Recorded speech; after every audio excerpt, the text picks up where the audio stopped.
When electricity and magnetism interact, they cause disturbances and make waves. These waves are called electromagnetic waves, and they are all around us. This is the electromagnetic spectrum. It's an organized display of electromagnetic waves from longest wavelength to shortest. The longer wavelengths carry less energy because there are fewer waves in a period, so they move slower.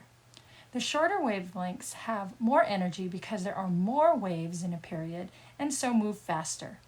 Radio waves carry much less energy than a gamma ray. Waves with very short wavelengths are very powerful and dangerous. In this part of the spectrum is visible light.